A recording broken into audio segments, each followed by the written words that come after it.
The morning Rose Turner was offered up like a piece of livestock to settle a fence dispute was the morning she decided that if God had any mercy left for women in the Arizona Territory, he had better show it soon. It was the spring of 1882, and the sun over Caldwell Flats rose hard and mean, baking the red earth into something that cracked underfoot and turned every breath into dust. The town itself sat low against the desert like it was ashamed of itself, a cluster of wooden buildings bleached pale by years of unrelenting heat, with a saloon, a general store, a smithy, a church that nobody went to enough, and a jail that stayed far too busy. The surrounding land was ranching country, where cattle were currency, and a man's fence line was nearly as sacred as his name. Rose was 22 years old, with dark auburn hair that she kept braided down her back during working hours and loose around her shoulders when she allowed herself to feel like something other than a burden.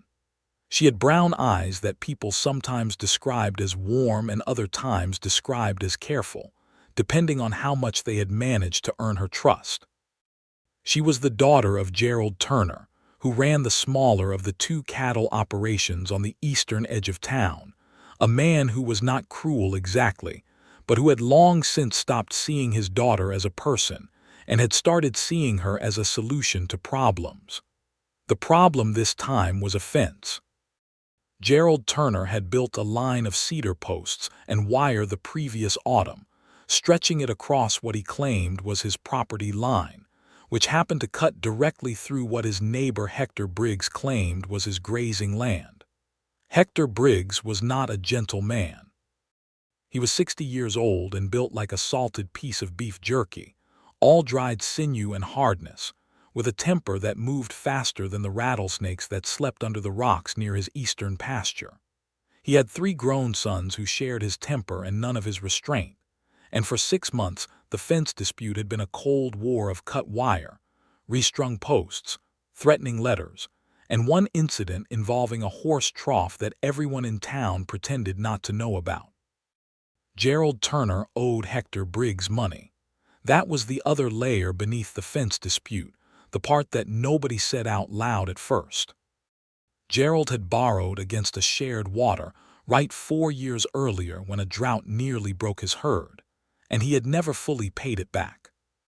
The fence had become, in Hector's mind, a trespass stacked on top of a debt, and when the two men finally sat down at the long table in the back of the Silver Spur Saloon with the town's acting land agent present, the negotiation had gone nowhere until Hector Briggs leaned back in his chair, looked across at Gerald Turner, and said something that made the land agent set down his pen and look at the ceiling.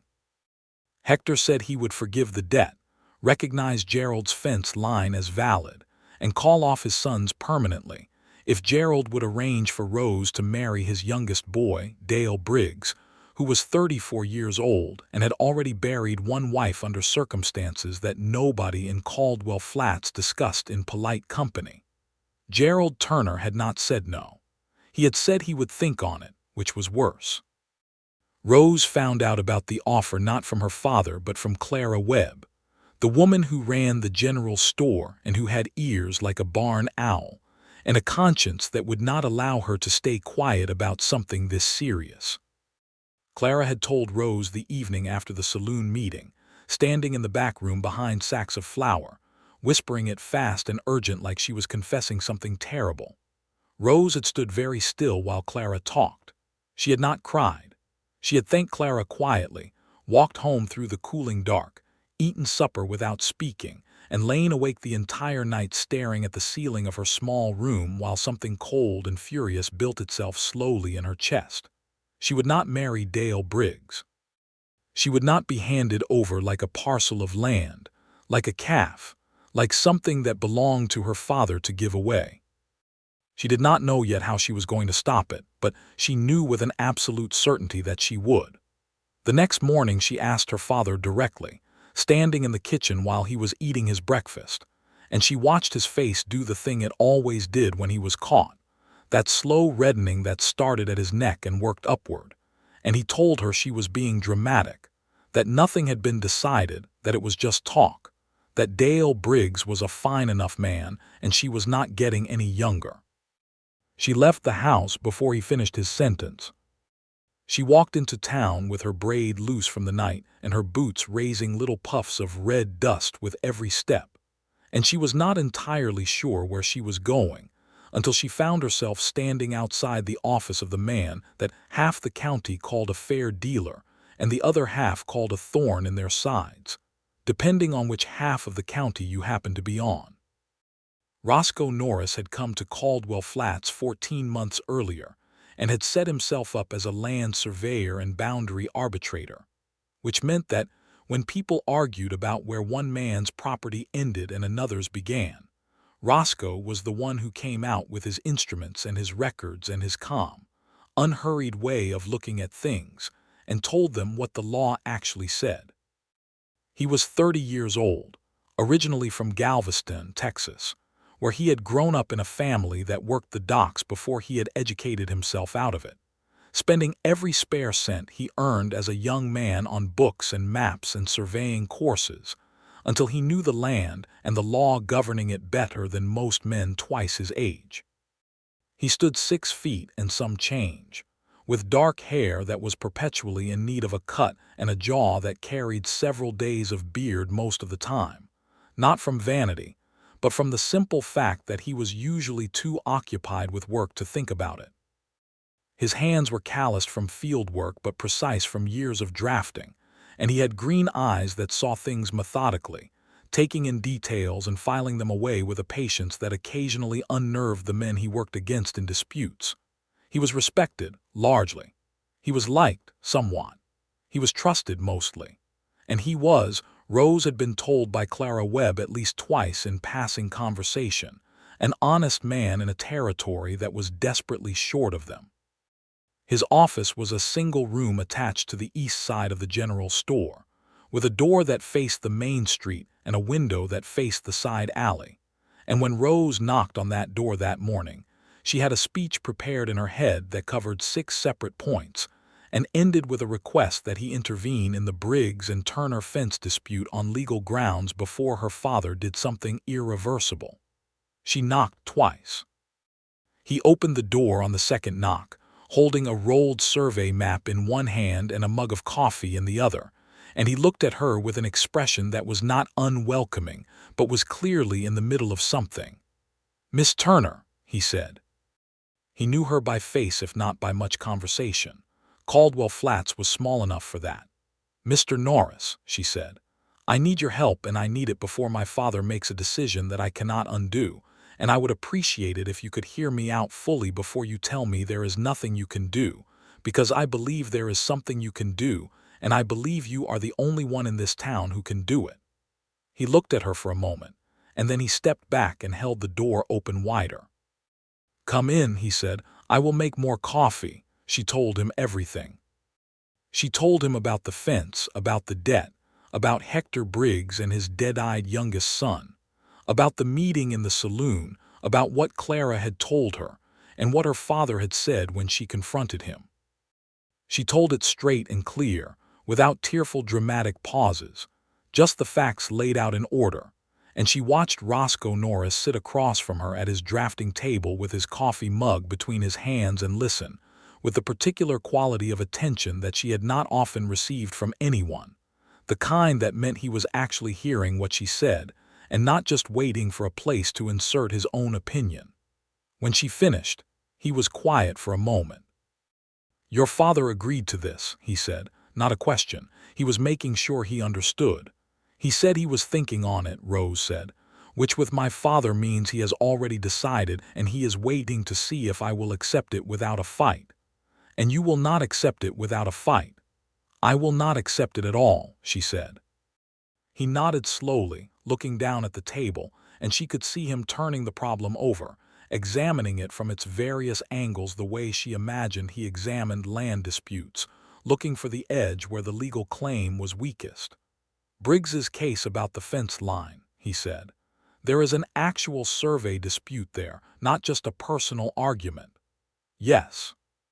The county records from the original land grants go back to the territorial survey of 1871, and my father says his fence follows that line.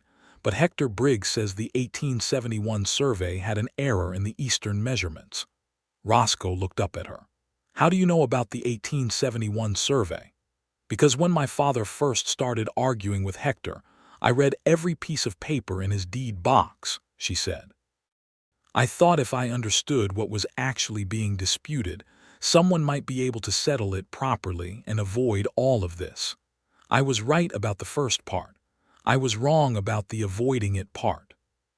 Something shifted in his expression, just slightly, something that might have been the beginning of being genuinely interested. I have the original survey instruments and the county records in my cabinet, he said.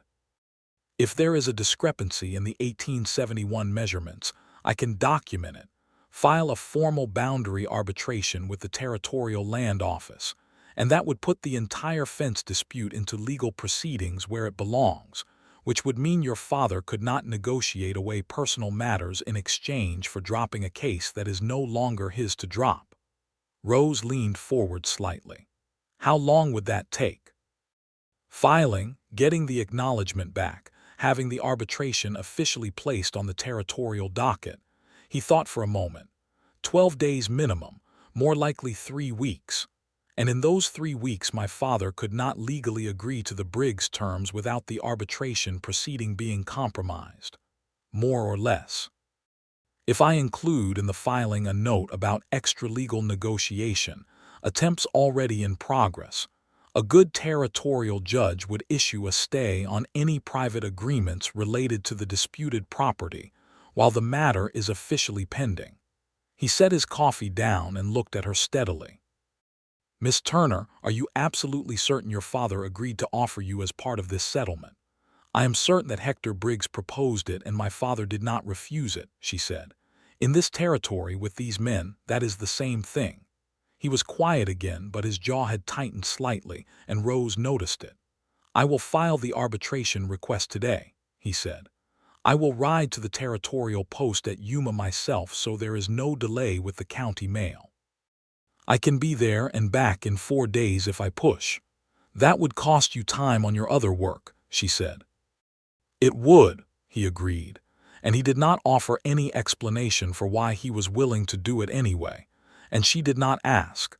But something in the space between that question and his answer felt like the beginning of something she did not yet have a name for.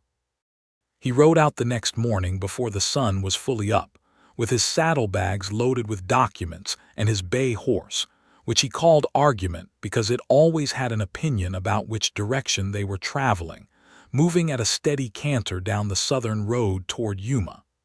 Rose spent the 3 days he was gone in a state of controlled tension. She went about her work, helping with the cooking and the mending that her father's household required, speaking to her father in careful neutral tones, giving nothing away.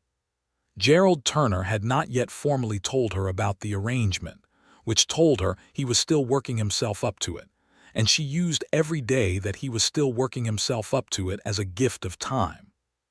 She also spent a considerable portion of those 3 days in the surveyor's office, with the permission of Roscoe's part-time assistant, a 16-year-old boy named Tommy Aldridge who swept the floor and organized the filing cabinet, and worshipped Roscoe Norris with the uncomplicated devotion of a young person who had found someone worth admiring.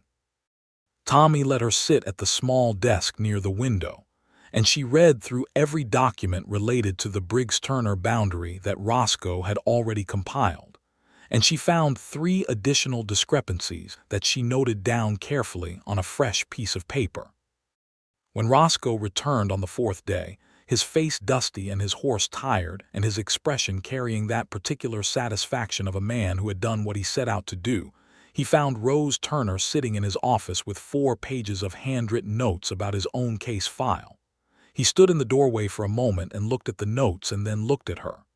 "You read my case files," he said. "Tommy gave me permission," she said, "and I found 3 things you missed."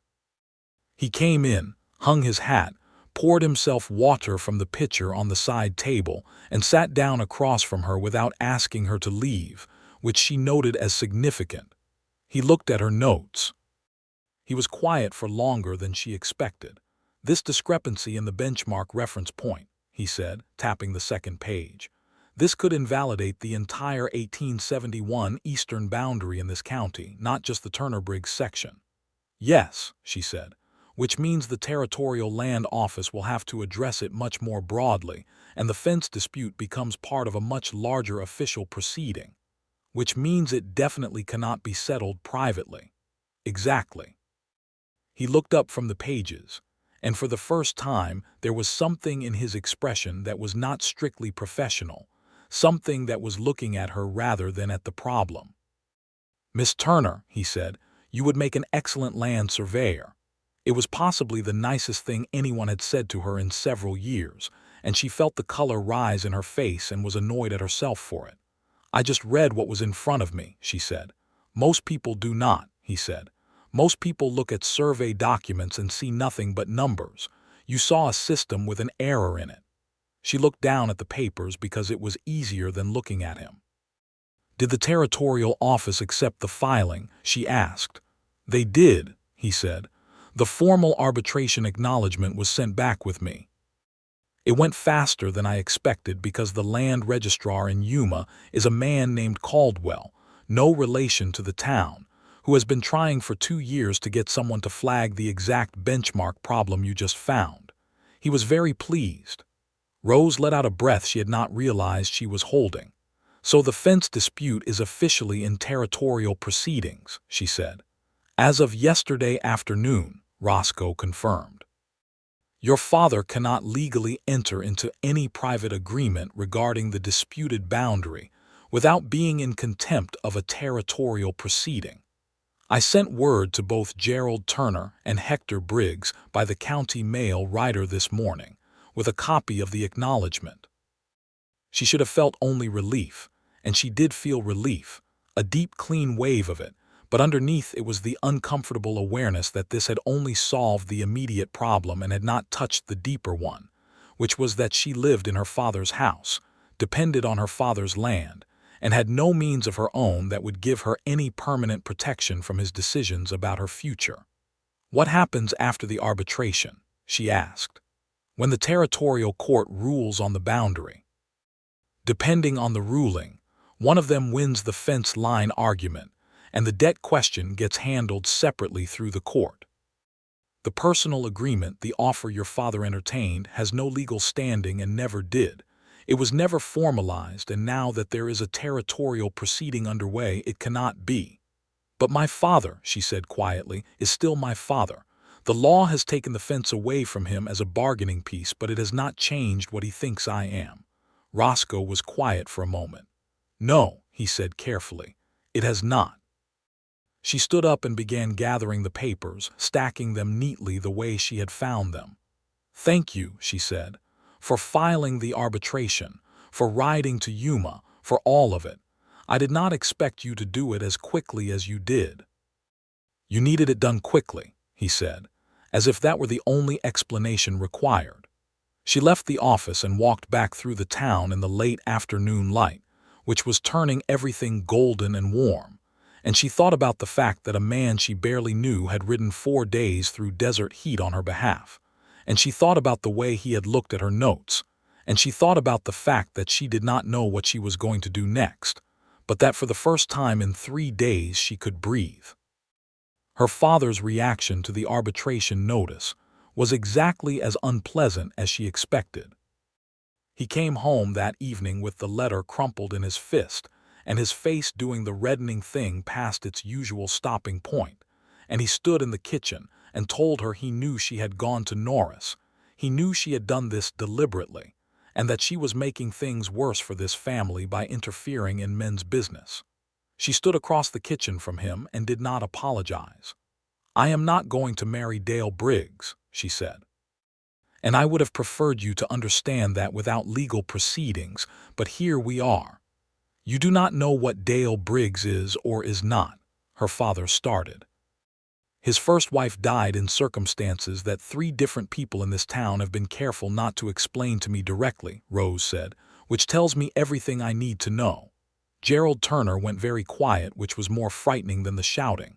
"You will stay in this house," he said, "and you will do what is required of this family."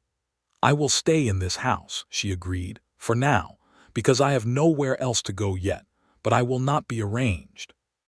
Not by you, not by Hector Briggs, not by anyone." She went to her room and sat on the edge of her bed and listened to her father move around the kitchen below with the kind of angry, deliberate noise that men made when they wanted you to know they were angry without having to say it again.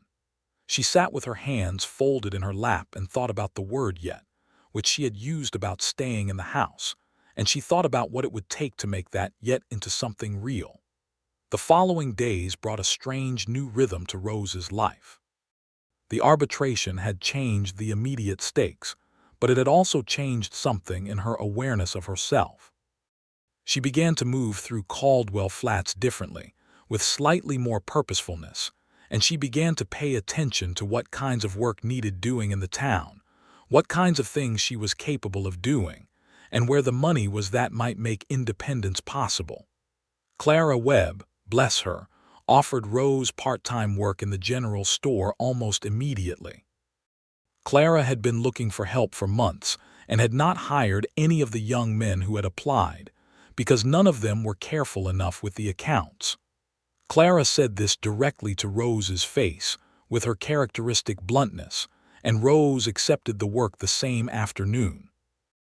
It was through the work at Clara's store that Rose's encounters with Roscoe Norris became more regular, because Roscoe was in the general store several times a week buying surveying supplies, coffee, and occasionally the particular brand of hardtack biscuits that he seemed to eat an unreasonable quantity of, which Rose found both puzzling and somehow endearing.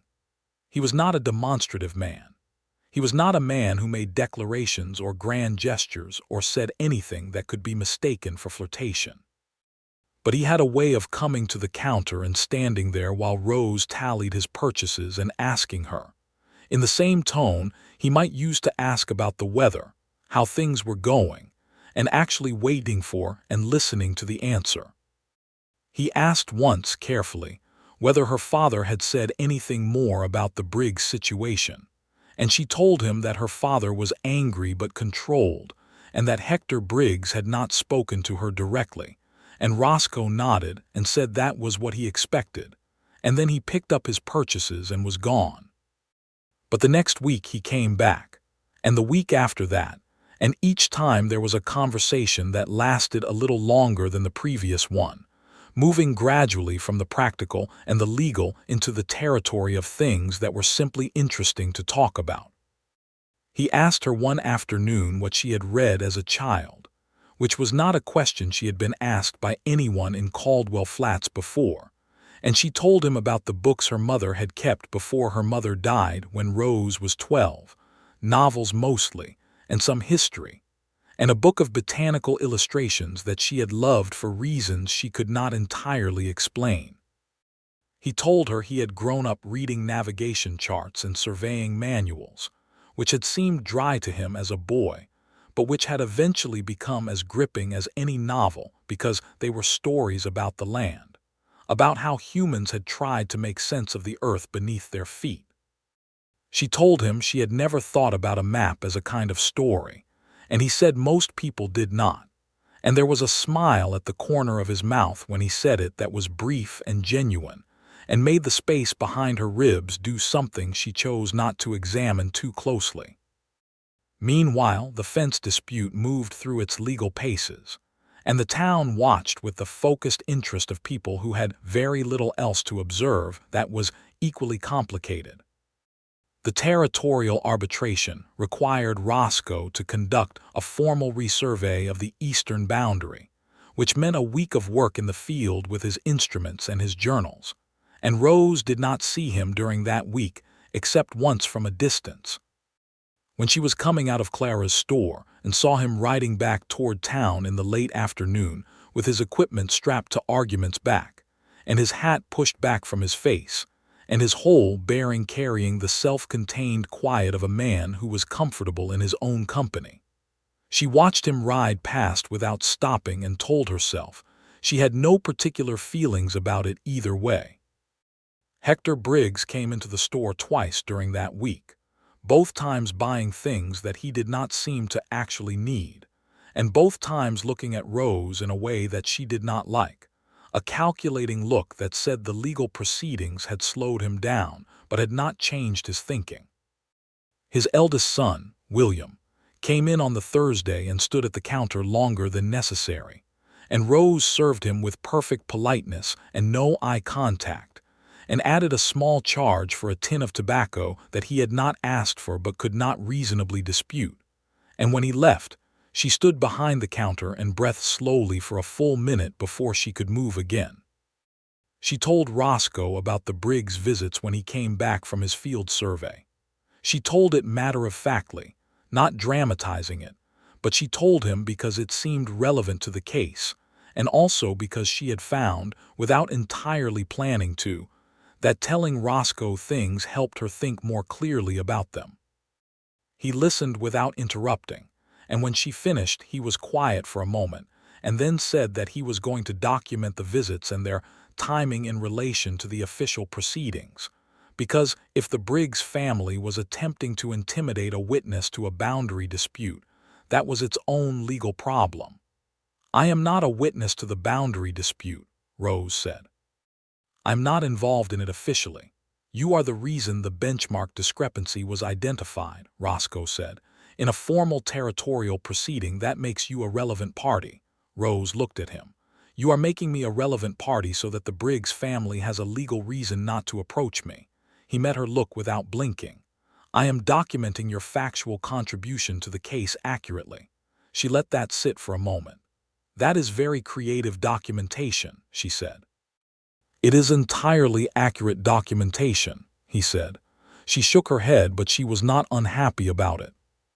The territorial arbitration hearing was scheduled for 6 weeks after the initial filing, which meant it would take place in June, and a territorial judge would come out from Tucson to hear both parties and review Roscoe's resurvey findings. In the meantime, both families were bound by the legal stay, which meant the fence stood where it stood, and nobody was permitted to touch it or to negotiate its position outside the official process. It was during those weeks between the filing and the hearing that Caldwell Flats revealed something that Rose had not expected, which was that there were people in the town who were on her side. Not loudly, not in ways that made speeches or took stands, but in the quiet, sustaining way of a community that knows when one of its own is in a hard place. Clara Webb had been the first, obviously, but there was also the blacksmith, a wide-shouldered man named Hector Crane, no relation to anyone relevant, who happened to find himself doing essential repairs on the Turner property fence posts in a way that somehow never needed to be done when Gerald Turner was home. There was the pastor's wife, Mrs.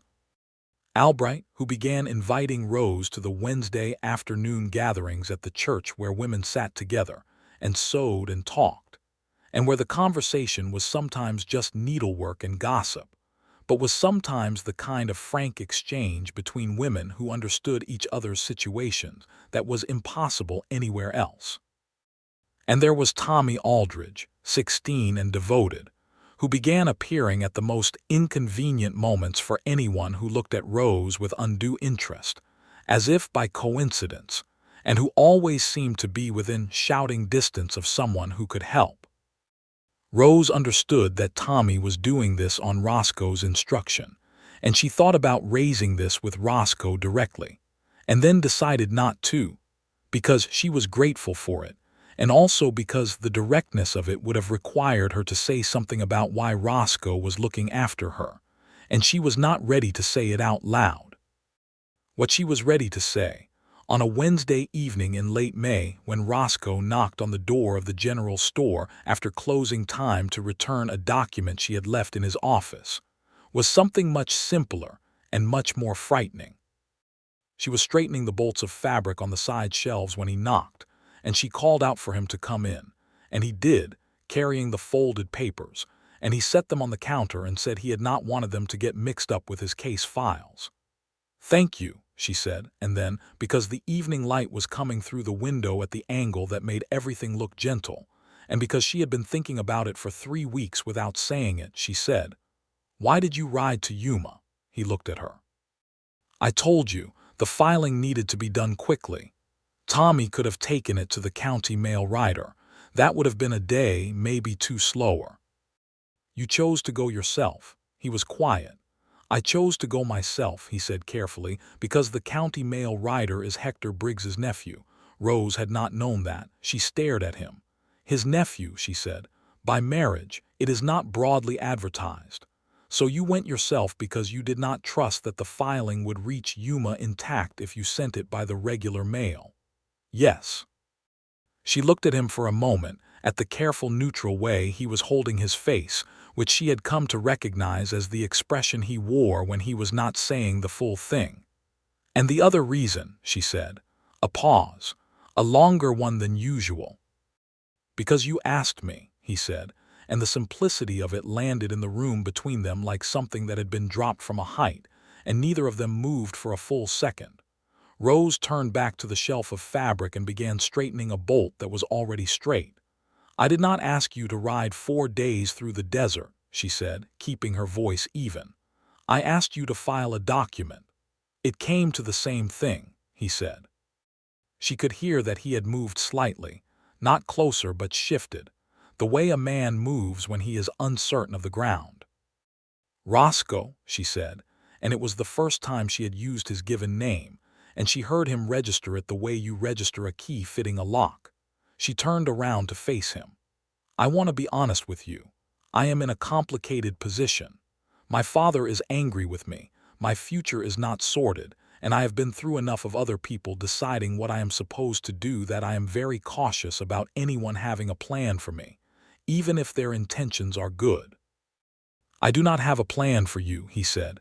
"Then what do you have?" Another pause. "A preference," he said slowly, "for being in the same room as you, which I am aware is not straightforward to act on given everything else." She studied him. He stood there holding his hat with both hands in the way that men who were usually confident sometimes stood when they were not, and she thought that it was brave of him to say it at all. "It is not straightforward," she agreed, "but I am not telling you to stop having it." He nodded once, and that was all, and he left shortly after, and Rose stood in the empty store for a while in the fading light, and felt the warmth of something that was not yet love, but was very much the ground that love grows from. June arrived hot and decisive, the way June always did in the Arizona territory, with a heat that sat on your shoulders like something physical, and turned the midday air above the road into liquid shimmer. The territorial hearing was set for the 4th of June, and the judge arrived the afternoon before. A compact, weathered man named Judge Elias Hartwell, who had been adjudicating territorial land disputes for 11 years, and had the particular permanent expression of someone who had seen too many grown men behave like children over fence lines. The hearing took place in the largest room of the Caldwell Flats Town Hall, which was also used for dances, town meetings, and one memorable Christmas pageant that nobody had fully recovered from. Both families were present, the Turners on one side and the Briggs on the other, and the room was also full of townspeople, because there was no keeping anyone away from something this interesting. Rose sat near the back with Clara Webb, who had brought hand fans and a very small flask of something medicinal, which she offered to Rose at intervals throughout the proceeding. Roscoe presented his resurvey findings with his characteristic methodical precision. He had drafted large maps that he pinned to a board at the front of the room, and he walked Judge Hartwell through the 1871 benchmark discrepancy, the corrected boundary measurements, and the implications for the fence line in question. It was careful, thorough work, and Rose, watching from the back of the room, saw the judge following it with the focus of a man who recognized good documentation. The result of the hearing was this. The corrected survey showed that the fence line as Gerald Turner had built it was, in fact, correct, within 6 inches of the true legal boundary. The error in the 1871 survey had actually been in Hector Briggs's favor for 11 years, meaning Briggs had been grazing cattle on Turner land for over a decade without knowing or acknowledging it.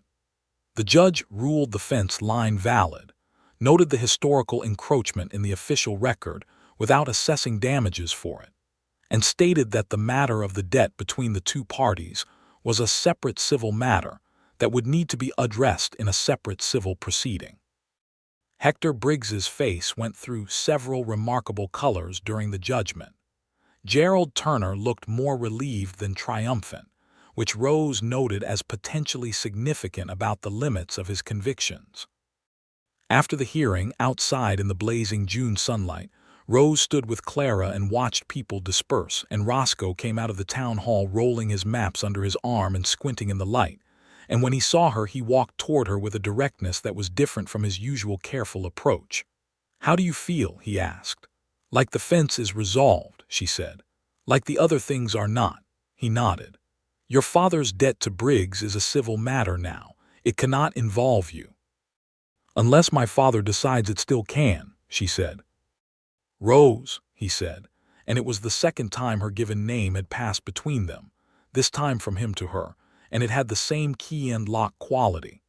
"I want to say something, and I want to say it plainly because I think you deserve plain dealing, and I think you have had enough of men who speak around the edges of things."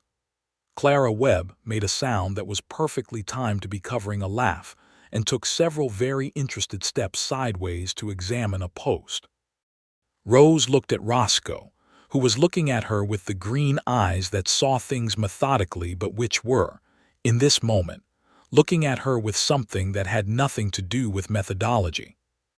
"I am 30 years old," he said, "and I have been in this territory for over a year, and I have not in that time met anyone who thinks the way you think or reads the way you read or stands up for themselves the way you stand up for yourself.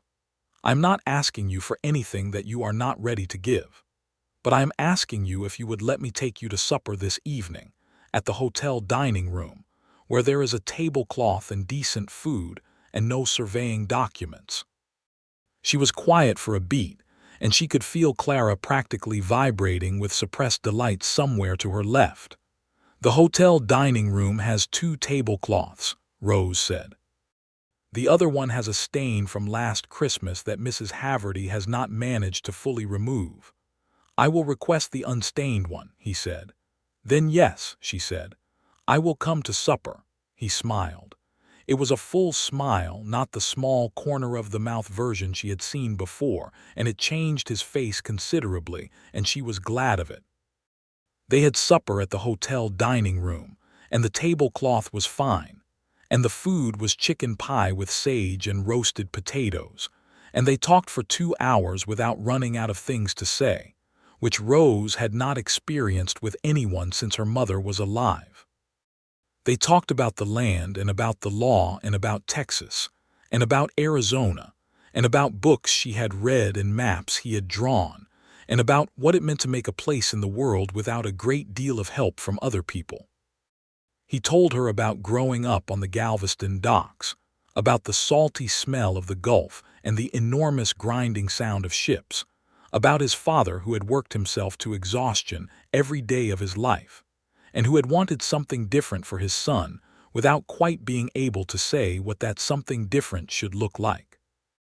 She told him about her mother, about the botanical illustrations book, about what it had been like to be 12 years old and lose the one person in the household who had seen her as a full human being, and how she had spent the years since then learning to see herself that way without anyone's help.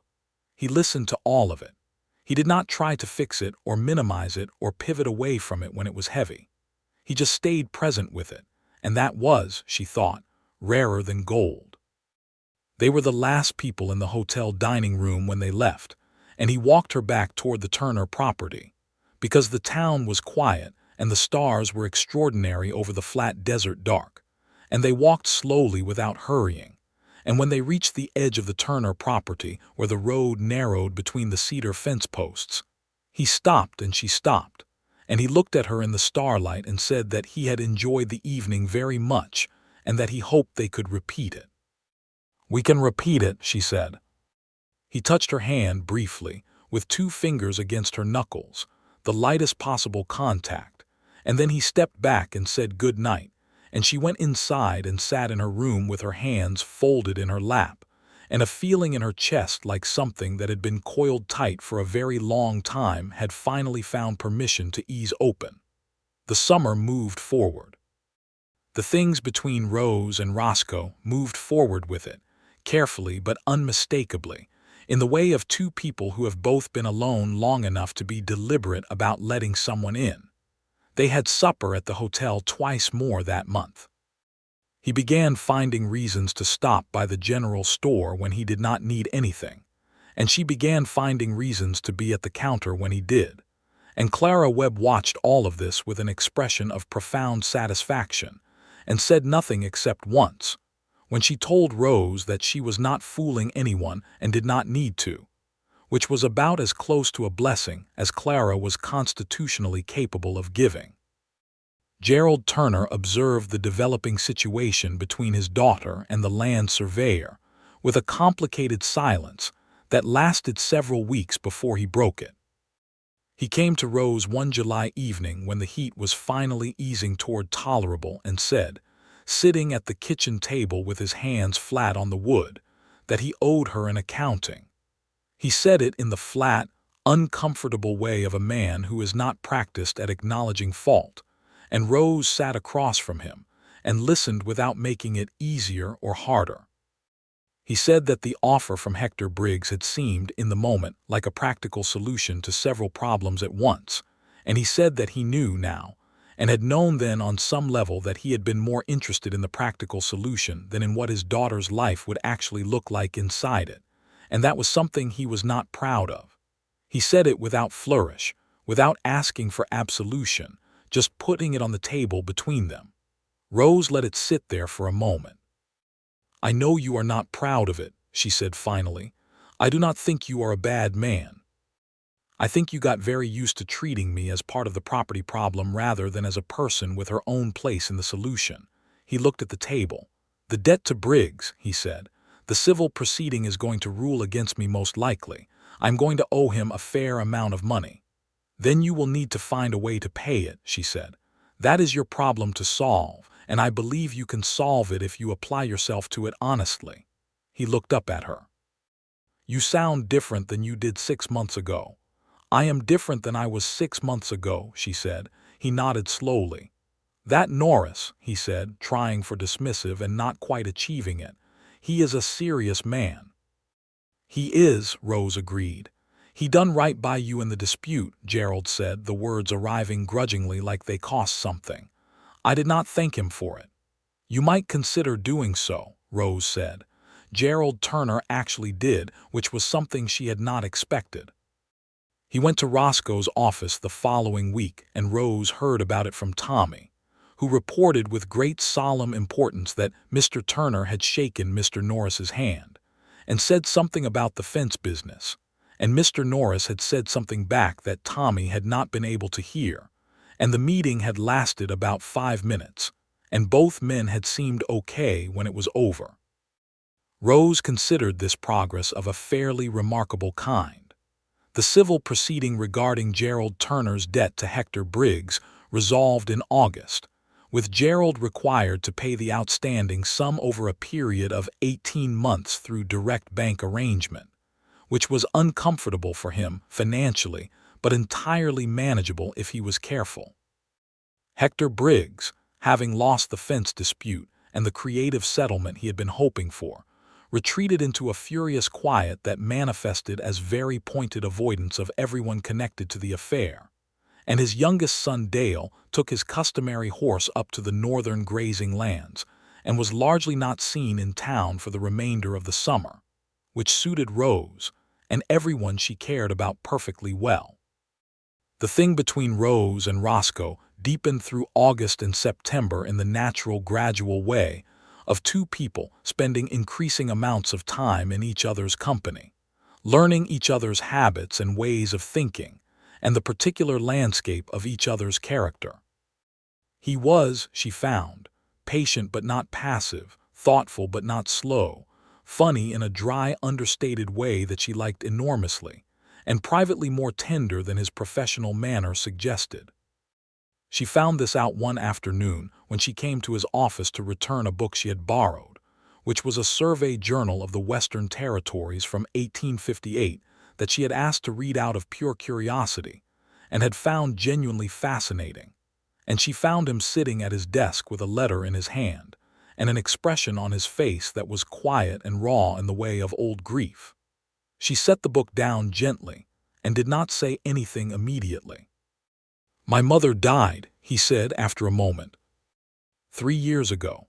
This is a letter from my brother in Galveston telling me that they have finally sorted her estate, which was not large but took a long time." He folded the letter. "I left Texas when she was still alive. I did not go back before she died." "Do you wish you had?" Rose asked carefully. "Every day," he said. She would have liked Arizona. She liked places that were hard and beautiful. She said easy places made for soft people. "She sounds like someone I would have liked," Rose said. "She would have thought very well of you," he said. "She was suspicious of most people she met, but she liked people who read things and thought about them." Rose sat down in the chair across from the drafting table, the same chair she had sat in that first morning she came to ask for his help, and they stayed in the office for an hour while the afternoon light moved across the window, and talked about their mothers and about grief, and about the particular loneliness of being a person who had lost the someone who understood them best. And by the end of that hour, something had settled between them that was deeper and quieter than anything that had come before. The kind of knowing that does not need to announce itself. He kissed her for the first time on an October evening after they had been to the Wednesday social at the church, which was the closest thing Caldwell Flats had to a community event, and they had walked back through the town in the cool fall dark and stopped near the cottonwood tree at the edge of the main road, which was one of the only trees in town large enough to provide actual shade, and which had accordingly become a sort of landmark. He stopped under it and turned to her and said her name once, quietly, and she turned toward him, and the kiss was brief and careful and tasted like the apple cider that misses. Albright had served at the social, and it was, Rose thought, exactly the kind of kiss that was more of a beginning than an ending. "I have been thinking about asking you something," he said very quietly in the dark under the cottonwood. "Have you asked it yet?" she said. "Not yet." "Then ask it," she said. "I need to do it properly," he said with a seriousness that made her heart do something rather extreme. "Not under a tree in the dark, with some ceremony." "I will wait," she said, and felt the smile trying to take over her whole face. He asked her 3 weeks later in November, on a Sunday afternoon when the desert had finally released its grip on the heat, and the air was crisp and smelled of sage. He had asked Gerald Turner the week before, which Rose had not known about but suspected, and Gerald had apparently said yes with considerably less resistance than anyone might have expected a year ago, which was itself a testimony to how much the year had changed things.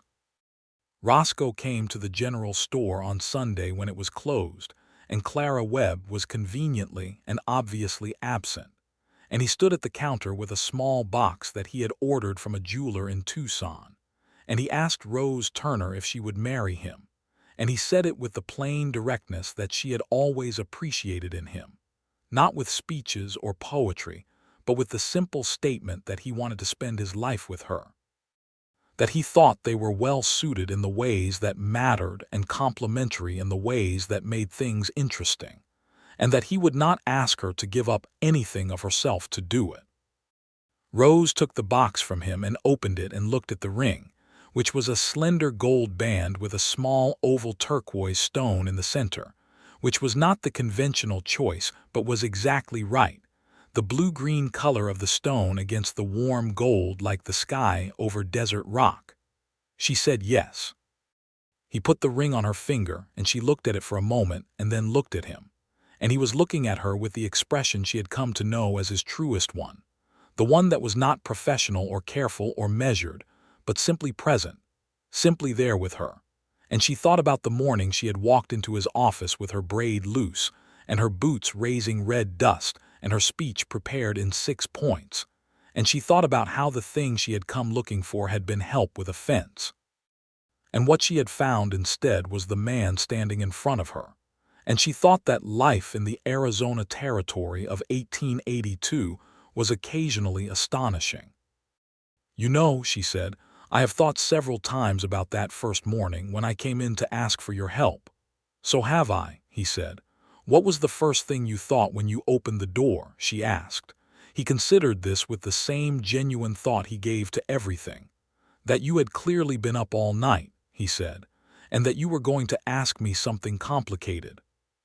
She laughed, and it was a real laugh, not the careful, polite one she used in company, but the full, unguarded one. And he looked at her laughing and smiled the full smile again, the one that changed his face. "What were you thinking when I opened the door?" he asked. "That you looked like you were in the middle of something important," she said, "and that I was about to be more important." "You were," he said, simply and absolutely. They were married the following January of 1883, on a Saturday when the desert winter was cold and bright, with a sky so blue it hurt to look at directly and the ground frozen hard underfoot. The ceremony was held in the church that people did not go to enough, and the pastor Albright performed it with unexpected warmth. And the entire town turned out because of course it did, because this was Caldwell Flats, and this was the best story the town had produced in years. Clara Webb cried, which she would have denied if asked, but Rose saw it. Tommy Aldridge stood in the front pew in a new shirt that he had clearly been made to iron himself, and wore the expression of a person attending a very important historical event.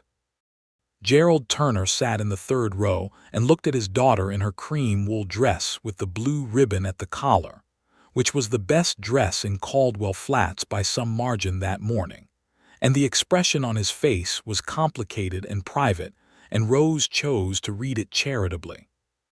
Roscoe stood at the altar in his good dark coat with his hair actually properly cut for once, which Rose noted with private amusement, and when she walked down the aisle toward him, he watched her come with the steady green gaze that saw things methodically, and what it was seeing clearly was everything it had been looking for.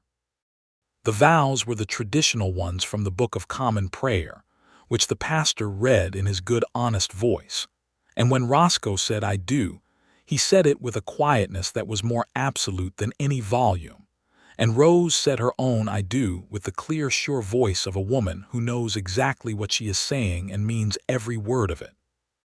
They signed the registry, and they walked out of the church into the brilliant, cold January sunlight, and the people of Caldwell Flats who were standing on the church steps and in the yard made the sounds that people make at weddings, warm and celebratory.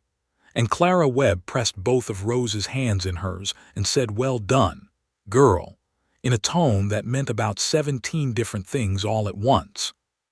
And Tommy Aldridge shook Roscoe's hand with tremendous seriousness and told him he was very happy for them both, and Roscoe thanked him with the same seriousness. That afternoon they had a wedding supper at the hotel, the full hotel dining room this time with all the tablecloths, stain and all, and someone had brought in dried wildflowers and arranged them in tin cans along the tables, and there was roast beef and corn bread, and 3 kinds of pie, and a fiddle player from somewhere north of town who played dance music until nearly midnight. Rose danced with her father at some point in the evening, a careful formal waltz, and he held her hand the way he had when she was very small, when he had still been a man she could reach easily, and he said quietly that she had done well for herself, and she said "I know," and then she said "thank you," because she did not want to carry the hard things into this day, and because it was true that he had built the ranch that had given her the life that had brought her here, even if the path had been crooked. She danced more with Roscoe, who danced the way he did most things, competently and without ostentation, and who held her with a care that was not about the steps but about her. And late in the evening, when the fiddle was playing something slower and the candles were burning lower, he leaned his head close to hers and said that he had a surprise to show her, and she said what kind of surprise, and he said a good kind, and she said that was conveniently vague, and he smiled. The surprise was the house. He had been working on it for 3 months without telling her, a small house on the east edge of town, on a quarter-acre that he had purchased through the Territorial Land Office in August, before he had even officially proposed, which she noted as either extremely confident or extremely hopeful, and she chose to believe it was the latter. The house was simple, 2 rooms with a sleeping loft and a porch that faced west, so you could sit on it in the evenings and watch the desert sunset, which in Arizona was the kind of daily event that other places in the world charged money to see. He had done most of the construction himself, with help from Tommy and from the blacksmith Hector Crane, and the walls were clean planed pine and the floors were swept earth and the porch boards were cedar, and in the main room he had built a wide shelf along one full wall, clearly and deliberately for books. Rose stood in the room and looked at the shelf. "You built me a bookshelf," she said. "I built you a house," he said. "The bookshelf came with it." She turned to look at him. "How many books do you think I have? How many does Clara stock at the store?" "She recently started ordering from a supplier in Tucson," Rose said. "The supply may increase significantly." "Then I can add another shelf," he said. She looked at the room, at the clean, simple lines of it, at the west-facing porch, at the cedar smell of it, and she thought about the word home, which she had not thought of in fully positive terms since she was 12 years old, and she felt it now without qualification, clear and complete. "It is perfect," she said, and meant it with everything in her. They moved into the house and into the life together, and it was the kind of life that was made of ordinary days that were good precisely because of their ordinariness. Rose continued to work for Clara 3 mornings a week, partly because she liked the work and partly because Clara was her closest friend, and the work was largely an excuse for the friendship by this point, which Clara acknowledged freely. Roscoe continued his surveying and arbitration work, which kept him busy enough and took him into the field regularly, though he was never gone more than a week at a time, and always came back with some detail of the landscape to tell her about, a particular formation of rock, or a spring he had found, or the ruins of a Spanish mission foundation that nobody had mapped before. She helped him with the documentation work on his cases, the drafting of reports and the collating of survey records, which she found she was very good at, and which grew gradually from help into a genuine professional contribution. He began billing for survey documentation services as a separate line item and splitting the fee with her, which she argued against once, and then stopped arguing against when he pointed out that she was doing the work, and it would be odd not to be paid for it. Clara observed this arrangement with approval. In the spring of 1884, Rose discovered she was pregnant, and told Roscoe on a Saturday morning on the cedar porch over coffee, and he set his coffee down very carefully and looked at her with an expression that was so open and unguarded that she felt tears come to her eyes, which she attributed to the condition, and which he quite sensibly did not comment on. Their son was born in November of 1884, a robust and opinionated boy whom they named James, after Roscoe's father, with the middle name Gerald, because Rose had decided to keep the gesture of reconciliation even if the original material was complicated, and Gerald Turner held his grandson in the kitchen of Roscoe and Rose's house with an expression that was the most purely unguarded thing Rose had ever seen on his face. And she thought that sometimes the things you had not expected to heal did heal slowly, in the new rooms that life opened up. James was loud and curious and decisive from the beginning, a baby who had opinions about everything and communicated them emphatically, and Roscoe, who was good at patience, met this with a particular calm that made him an extraordinarily effective father, capable of sitting on the floor for great lengths of time, engaged in whatever activity the baby found compelling, whether it was the examination of a pebble or the relocation of wooden blocks from one side of the room to the other and back again. Clara Webb was James's unofficial godmother in all practical terms, which meant she brought him biscuits and told him stories and said plainly that he was the best-looking child in Caldwell Flats, which was probably true because Rose and Roscoe together had produced something quite handsome, and Clara did not see the point in pretending otherwise. The town of Caldwell Flats continued to move through its years in the way of small frontier towns, some things changing and some things staying the same. The railroad extended its line 20 miles south of town in 1885, which brought new business and new people, and a certain amount of disruption. Hector Briggs eventually sold his eastern grazing land to a cattle company from Missouri and took his sons north to Nevada, which was generally agreed to be Nevada's problem. The debt between Gerald Turner and Hector Briggs was paid off by the summer of 1885, and Gerald Turner, relieved of the weight of it, became something slightly closer to the man Rose suspected he had been capable of being before grief and debt had compressed him. Not a transformed man, but a more present one, who came to Sunday supper with some regularity and was teaching his grandson how to recognize the different grasses in the eastern pasture. Tommy Aldridge grew up and took a position with the Territorial Land Office in Tucson, having been thoroughly educated in surveying and land law by Roscoe over 4 years of apprenticeship, and he wrote letters back to Caldwell Flats with the loyal frequency of someone who had left a place they loved for a place they needed to be.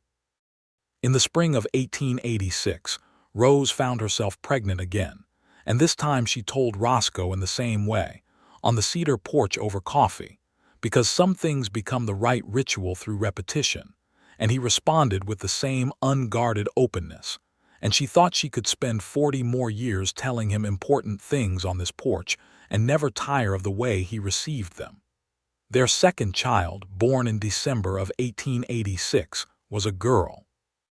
They named her Eleanor, after Roscoe's mother, and she arrived in the world with her father's green eyes and a temperament that combined both her parents' best qualities, which was to say she was patient and thorough and absolutely relentless when she wanted something understood.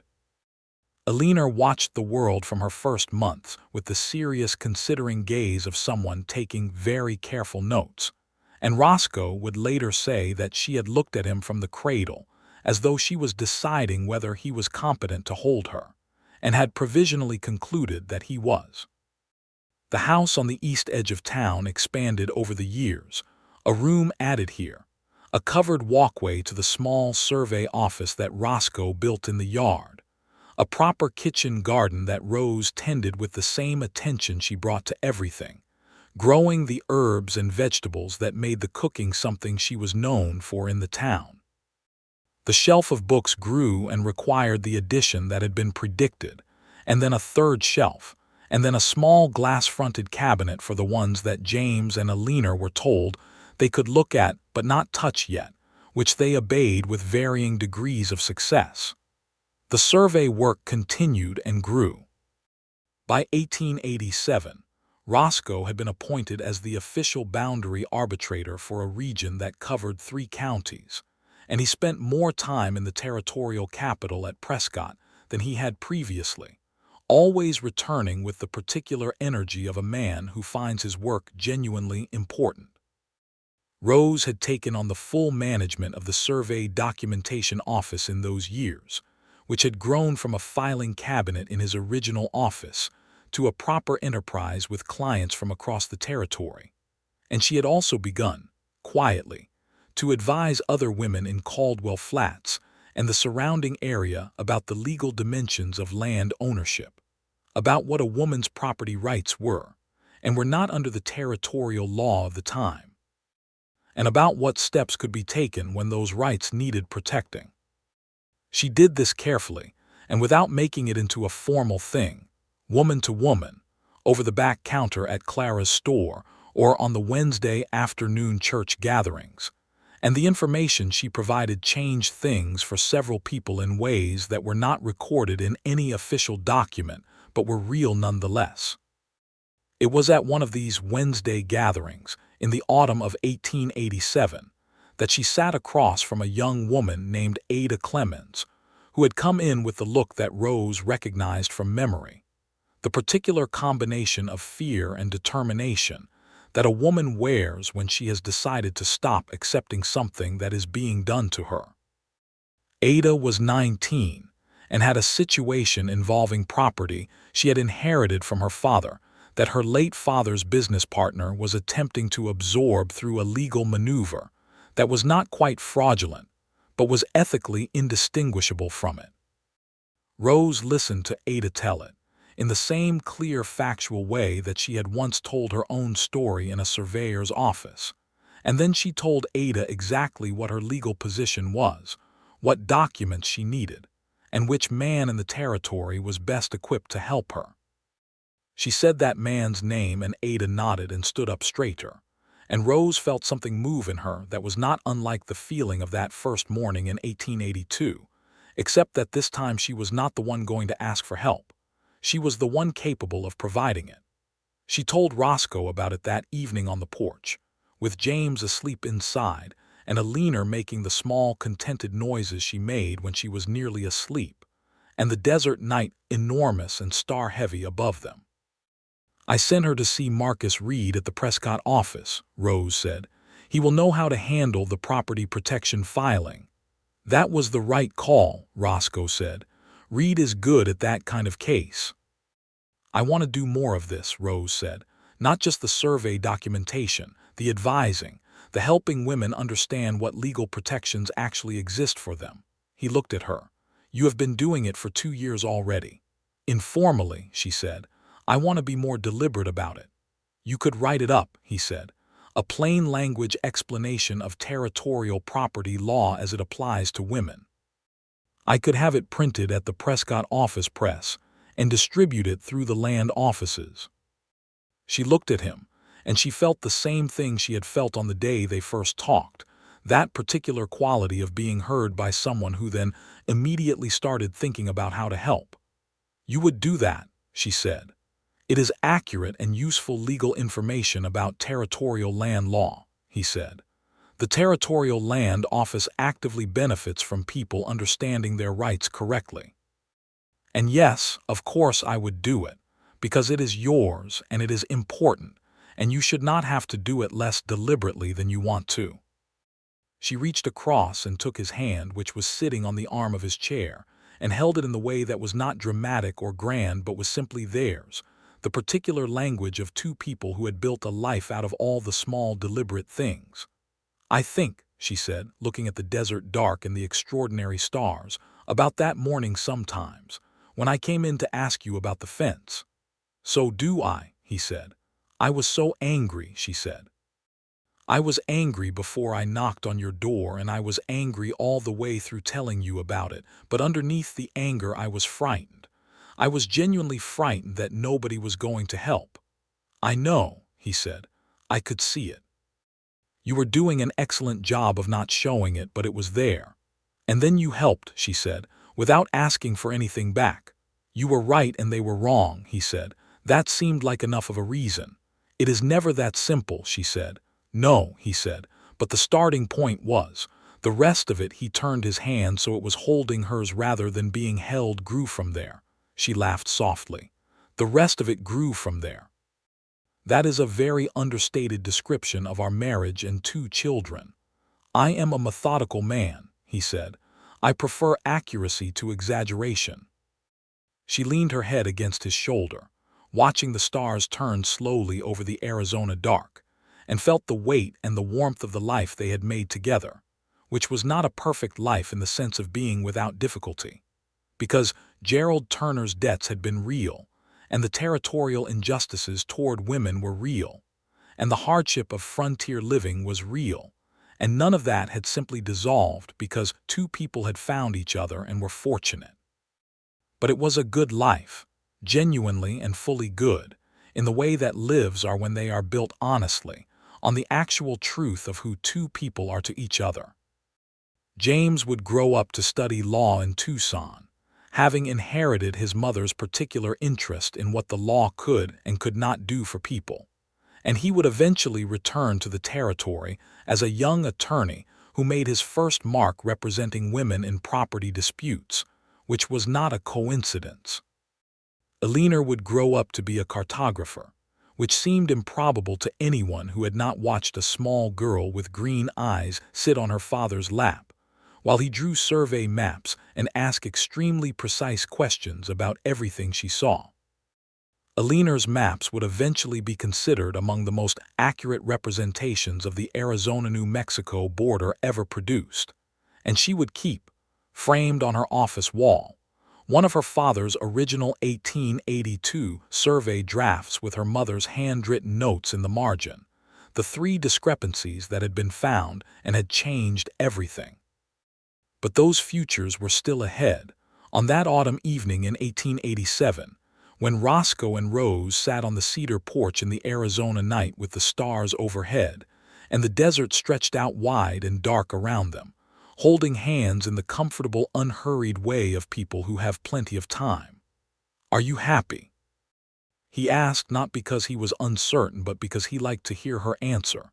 She considered it not quickly in the way she did everything that deserved real thought. "I am happy," she said. "I am genuinely, surprisingly, thoroughly happy." She paused, "which is not something I would have predicted on the morning I knocked on your door." "What did you predict that morning?" he asked. "That someone would help me or they would not, and either way I would figure out the rest myself," she said. "And instead," he said. She lifted her head from his shoulder to look at him in the starlight, at the face she had been reading for 5 years now, that she knew as well as any landscape she had ever memorized, the careful green eyes and the jaw and the mouth that was more expressive than the rest of his face and gave things away. "And instead," she said, "I got the help and also you, which was not in the 6 points of my original speech at all." He smiled, the full one, and she thought, as she always thought when she saw it, that it remained one of the better things she knew about the world, and she kissed him once, unhurriedly, in the way of people who have learned that there is no need to rush. And the desert night settled around them, enormous and magnificent and full of the endless stars that had hung over this land long before the fences and the disputes and the small human dramas beneath them, and would go on hanging there long after. Indifferent and beautiful, while the people below lived their lives in whatever ways they could manage to make brave and good. The fence that had started all of it was still standing, on the boundary line between what had been the Turner property and the land that had eventually reverted to the county, after Briggs sold his holdings and left.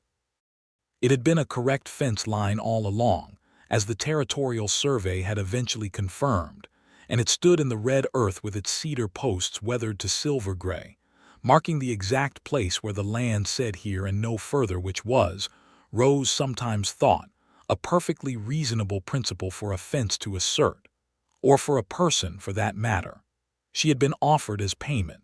She had not been taken that way. She had become instead the woman who understood the land and the law and who sat on a cedar porch under the Arizona stars with a man who had seen her clearly from the beginning, and who had ridden 4 days through desert heat because she asked him, and who had built her a bookshelf before he had even asked her to marry him, and who looked at her every day as though the seeing of her was the most interesting thing that had happened to him, and she returned the sentiment with the same fullness. And that was not a transaction or a settlement or a piece of real estate changing hands. That was a life. That was the whole thing. The stars wheeled on above Caldwell Flats. The desert breathed in its cool evening way. Somewhere in the house, Alina made the last small sound before sleep, and James turned over in his bed and was quiet. Roscoe tightened his hand around Rose's, and she tightened hers around his, and the night was good, and it was theirs, and that was enough, and it was more than enough, and it was everything.